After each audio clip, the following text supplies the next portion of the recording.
आज की कहानी का शीर्षक है जॉर्ज पंचम की नाक। इसके लेखक हैं कमलेश्वर।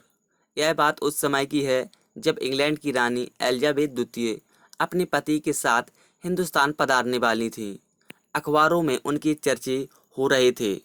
रोज लंदन के अखबारों में खबरें आ रही थी कि शाही दौरे के लिए कैसी कैसी तैयारियां हो रही हैं।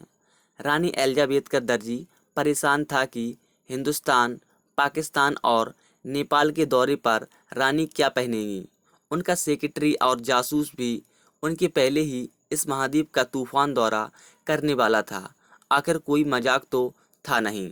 जमाना चूंकि नया था, फौज फाटे के साथ निकलने के दिन बीत चुके थे, इसलिए फोटोग्राफरों की फौज तैयार हो रही थी।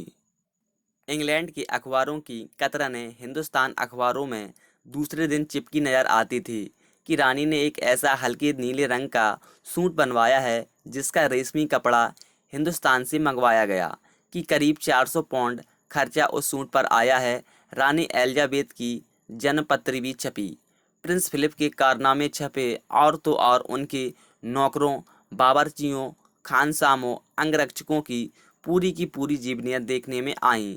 शाही महल में रहने और पलने वाले कुत्तों तक की जीवनियाँ देखने में आईं।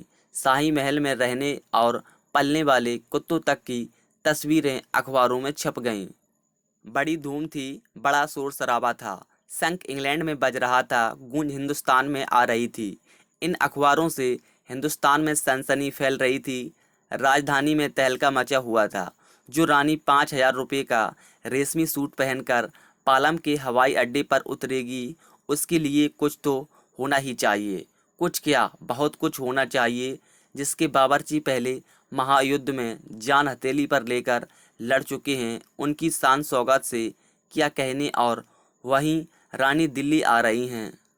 नई दिल्ली ने अपनी तरफ देखा और बेखास्ता मुँह से निकल गया, वह आए हमारे घर, खुदा की रहमत। कभी हम उनको, कभी अपने घर को देखते हैं, और देखते देखते नई दिल्ली का काया पलट होने लगा। और करिश्मा तो यह था कि किसी ने किसी से नहीं कहा, किसी ने किसी को नहीं देखा, पर सड़कें जवान हो गईं, बुढ़ापे की धूल साफ हो गई, इमारतों ने नाज नीमनों की तरह श्रृंगार किया। लेकिन एक बड़ी मुश्किल पेश थी, वह थी जॉर्ज पंचम की नाक। नई दिल्ली में सब कुछ था, सब कुछ होता जा रहा था, सब कुछ हो जाने की उम्मीद थी, पर पंचम की नाक की बड़ी मुसीबत थी। दिल्ली में सब कुछ था, सिर्फ नाक नहीं थी। इस नाक की भी एक लंबी दास्तान है। इस नाक के लिए बड़े तहलके मचे थे, किसी वक्त आंदोलन हुए थे, राजनीतिक पार्टियों ने प्रस्ताव भी दिए थे, गर्मा गर्म बहसें भी हुई थीं, अखबारों के पन्ने रंग गए थे। बहस इस बात पर थी कि जॉर्ज पंचम की नाक रहने दी जाए या हटा दी जाए। और जैसा कि हर राजनीतिक आंदोलन में होता है, कुछ पक्ष में थे, कुछ विपक्ष में, और ज़्यादातर लोग खामोश थे। खामोश रहने वालों की ताकत दोनों तरफ थी। यह आंदोलन चल रहा था जॉर्ज पंचम की नाक के लिए। हथियारबंद पहरेदार तैनात कर दिए गए थे, क्या मजाल कि कोई उनकी नाक तक पहुंच जाए। हिंदुस्तान में जगह जगह ऐसी नाकें खड़ी थीं, और जिन तक लोगों के हाथ पहुंचे गए, उन्हें शानो शौकत के साथ उतारकर अजायब घरों में पहुंचा दिया गया। शाही लाटों की नाकों के लिए गुरिल्ला युद्ध होता रहा। उसी जमाने में यह हादसा हुआ। इंडिया गेट के सामने वाली जॉर्ज पंचम की लाट की नाक एकाएक गायब हो गई। हथियारबंद पहरेदार अपनी जगह तैनात रहे, गश्त लगाते रहे, और लाट चली गई। रानी आए और नाक ना हो, एकाएक यह परेशानी बढ़ी बढ़ी सरगर्मी शुरू हुई। देश के खैरख्वाहों की एक मीटिंग बुलाई गई और मसला पेश किया गया कि क्या किया जाए। वहाँ सभी एकमत से इस बात पर सहमत थे कि अगर यह नाक नहीं है तो हमारी भी नाक नहीं रह जाएगी। उच्च स्तर पर मशवरे हुए, दिमाग खरोंचे गए, और यह तय किया गया कि हर हालत में इस नाक का होना बहुत ज़रूरी है। यह तय होते ही एक मूर्तिकार को हुक्म दिया गया कि फ़ौरन दिल्ली में हाजिर हो। मूर्तिकार यूं तो कलाकार था, पर जरा पैसे से लाचार था। आते ही उसने हुक्कामों के चेहरे देखे। अजीब परेशानी थी उन चेहरों पर। कुछ लटके हुए थे, कुछ उदास थे, और कुछ बदहवास थे। उनकी हालत देखकर लाचार कलाकार की आंखों में आंसू आ गए। तभी एक आवाज़ सुनाई दी, मूर्तिकार जॉर्ज पंचम की नाक लगनी है। मूर्तिकार ने सुना, जवाब दिया, नाक लग जाएगी, पर मुझे पता होना चाहिए कि यह लाट कब और कहाँ बनी थी। इस लाट के लिए पत्थर कहाँ से लाया गया था। सब हुक्कामों ने एक दूसरों की तरफ ताका। एक की नज़र ने दूसरे से कहा कि यह बताना जिम्मेदारी तुम्हारी है। खैर, मामला हल हुआ। एक क्लर्क को फ़ोन किया गया और इस बात की पूरी छानबीन करने का काम सुपुर्द कर दिया गया। पुरातत्व विभाग की फाइलें के पेट चीरे गए, पर कुछ भी पता नहीं चला। क्लर्क ने लौटकर कमेटी के सामने कांपते हुए बयान किया, सर, मेरी खता माफ़ हो, फाइलें सब कुछ हजम कर चुकी हैं। हुक्मरानों के चेहरे पर उदासी के बादल छा गए। एक खास कमेटी बनाई गई और उसके जिम्मे यह काम दे दिया गया कि जैसे भी हो यह काम होना है और इस नाक का दारोमदार आप पर है। आखिर मूर्तिकार को फिर बुलाया गया।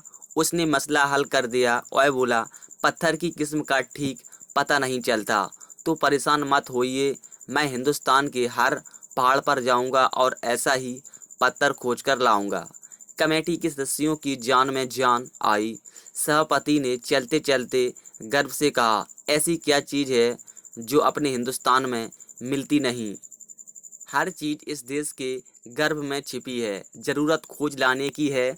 खोज करने के लिए मेहनत करनी होगी। इस मेहनत का फल हमें मिलेगा। आने वाला ज़माना खुशहाल होगा। वह छोटा सा भाषण फौरन अखबारों में छप गया। मूर्तिकार हिंदुस्तान के पहाड़ी प्रदेशों और पत्थरों की खानों के दौरे पर निकल पड़े। कुछ दिन बाद वह हताश लौटे। उनके चेहरे पर लानत बरस रही थी। उन्होंने सिर टकराकर खबर दी, हिंदुस्तान का चप्पा चप्पा खोज डाला, पर इस किस्म का पत्थर कहीं नहीं मिला। यह पत्थर विदेशी है। सभापति ने तैश में आकर कहा, लानत है आपकी अक्ल पर। विदेशों की सारी चीज़ हम पर अपना चुके हैं, दिल दिमाग, तौर तरीके और रहन सहन। जब हिंदुस्तान में बाल डांस तक मिल जाता है तो पत्थर क्यों नहीं मिल सकता। मूर्तिकार चुप खड़ा था। सहसा उसकी आंखों में चमक आ गई। उसने कहा, एक बात मैं कहना चाहूँगा, लेकिन इस शर्त पर कि यह बात अखबार वालों तक ना पहुँचे। सभापति की आंखें में भी चमक आई। चपरासी को हुक्म हुआ और कमरे के सब दरवाजे बंद कर दिए गए। तब मूर्तिकार ने कहा, देश में अपने नेताओं की मूर्तियां भी हैं। अगर इजाज़त हो, अगर आप लोग ठीक समझें तो मेरा मतलब है तो जिसकी नाक इस लाट पर ठीक बैठे उसे उतार लाया जाए। सबने सबकी तरफ देखा। सबकी आंखों में एक क्षण की बदहवासी के बाद खुशी तैरने लगी। सभापति ने धीमे से कहा, लेकिन बड़ी होशियारी से, और मूर्तिकार फिर देश दौरे पर निकल पड़ा। जॉर्ज पंचम की खोई हुई नाक का नाप उसके पास था। दिल्ली से वह बम्बई पहुंचा। दादा भाई नौरोजी, गोखले, तिलक, शिवाजी, काबस जी, जहांगीर, सबकी नाकें उसने टटोली, नापी और गुजरात की ओर भागा। गांधी जी, सरदार पटेल, विट्ठल भाई पटेल, महादेव देसाई की मूर्तियों को परखा और बंगाल की ओर चला। गुरुदेव रविंद्रनाथ, सुभाष चंद्र बोस, राजा राम मोहन राय आदि को भी देखा। नाप जोख की और बिहार की तरफ चला। बिहार होता हुआ उत्तर प्रदेश की ओर आया। चंद्रशेखर आज़ाद, बिस्मिल, मोतीलाल नेहरू, मदन मोहन मालवीय की लाटों के पास गया। घबराहट में मद्रास भी पहुंचा। सत्यमूर्ति को भी देखा और मैसूर, केरल आदि सभी प्रदेशों का दौरा करता हुआ पंजाब पहुंचा। लाला लाजपत राय और भगत सिंह की लाटों से भी सामना हुआ। आखिर दिल्ली पहुंचा और अपनी मुश्किल बयान की। पूरे हिंदुस्तान की मूर्तियों की परिक्रमा कर आया। सबकी नाकों का नाप लिया, पर जॉर्ज पंचम की नाक से सब बड़ी निकली। सुनकर सब हताश हो गए और झुंझुनाने लगे। मूर्तिकार ने ढांढस बांधते हुए आगे कहा, सुना था कि बिहार सेक्रेटेरिएट के सामने सन 42 में शहीद होने वाले 3 बच्चों की मूर्तियां स्थापित हैं। शायद बच्चों की नाक ही फिट हो जाए, यह सोचकर वहां भी पहुंचा, पर इन तीनों की नाकें भी इससे कहीं बड़ी बैठती है। अब बताइए मैं क्या करूं। राजधानी में सब तैयारियां थीं। जॉर्ज पंचम की लाट को मलमल कर नहलाया गया, रोगन लगाया गया था, सब कुछ था। सिर्फ नाक नहीं थी। बात फिर बड़े हुक्मरानों तक पहुंची। बड़ी खलबली मची। अगर जॉर्ज पंचम के नाक ना लग पाई तो फिर रानी का स्वागत करने का मतलब यह तो अपनी नाक काटने वाली बात हुई।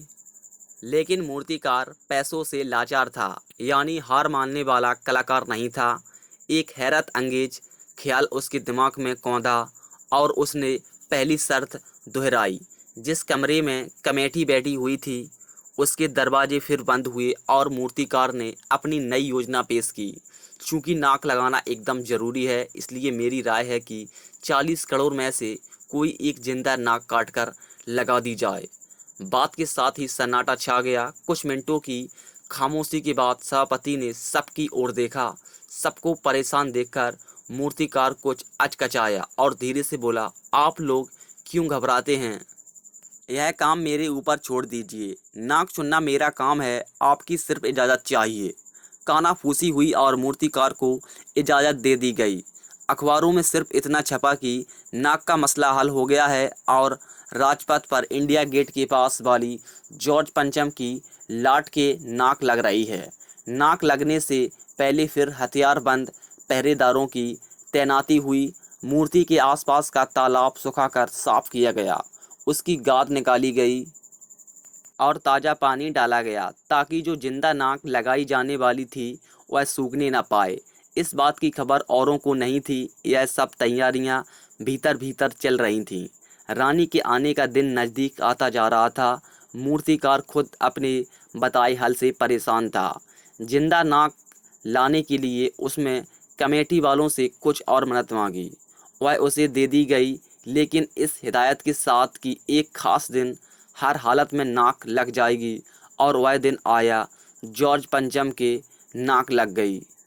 सब अखबारों ने खबरें छापी कि जॉर्ज पंचम के जिंदा नाक लगाई गई, यानी ऐसी नाक जो कतई पत्थर की नहीं लगती।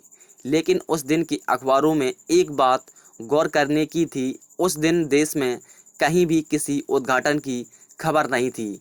किसी ने कोई फीता नहीं काटा, कोई सार्वजनिक सभा नहीं हुई थी, कहीं भी किसी का अभिनंदन नहीं हुआ था, कोई मानपत्र भेंट करने की नौबत नहीं आई थी, किसी हवाई अड्डे या स्टेशन पर स्वागत समारोह नहीं हुआ था, किसी का ताज़ा चित्र नहीं छपा था। सब अखबार खाली थे।